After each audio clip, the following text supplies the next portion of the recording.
हनुमान जी ने मुठिका मारा, और जब आप याद रखेंगे जब आप मुठिका बनाते हैं ना तो चारों एक हो जाती हैं, हाँ या ना? चारों एक हो गई। ये अंगूठा हटा दो, चलो इसको हटा दो, तो ये भी किसी को पड़ जाएगा ना तो 2-3 दांत तो टूट ही जाएंगे, है ना? अच्छे कस के मार दिया जाए यूं मुंह में तो दांत 1-2 तो टूट जाएंगे साहब। आप ट्राई ना कर लेना किसी को मार के, नहीं तो दांत वहां से बाहर आ जाए बेचारे के।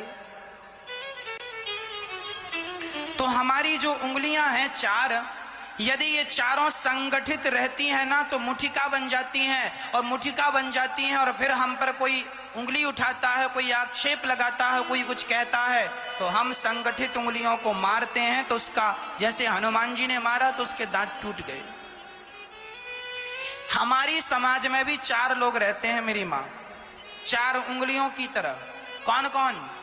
ब्राह्मण, क्षत्रिय, वैश्य, शूद्र। ये चारों कौन हैं? ये चारों हम सब की ताकत है।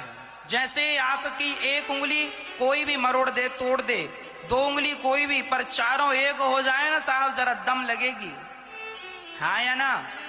तो तुम ब्राह्मण, क्षत्रिय, वैश्य, शूद्र यदि तुम बिखर गए तो कोई भी तुम्हें तोड़ मरोड़ कर चला जाएगा, पर तुम भारतवासी, तुम चारों एक संगठित हो गए तो कोई तुम्हारी तरफ आंख उठाकर नहीं देखेगा, कोई भी आक्रांता। यदि आप संगठित होते तो भारत इतने लंबे समय तक गुलाम ना होता।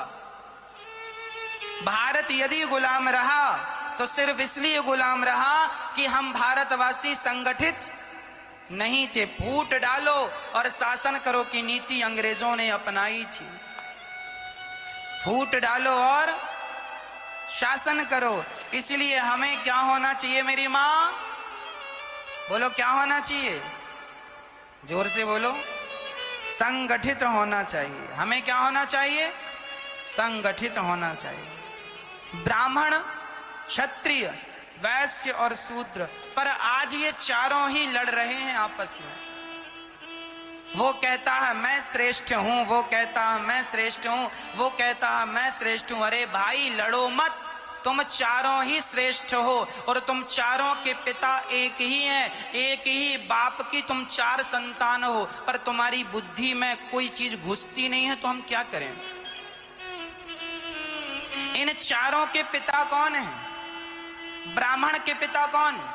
भगवान नारायण। ब्राह्मणोस्य मुखमासीत, लिखा ये वेद मंत्र बोल रहा हूं। ब्राह्मणोस्य मुखमासीत बाहु राजन्या कृतः ऊरु तदस्य जदवैश्या पदभ्यांगुं शूद्रो अजायत। ये वेद मंत्र है। अब सुनना, भगवान के मुख से ब्राह्मण उत्पन्न हुआ, तो भगवान ब्राह्मण किसकी संतान है? बोलो मैया। ये भी पड़ोसन से पूछ के बोलोगी। ब्राह्मण किसकी संतान है? भगवान नारायण की। और क्षत्रिय भगवान की भुजाओं से प्रकट हुआ, तो क्षत्रिय किसकी संतान है? भगवान नारायण की।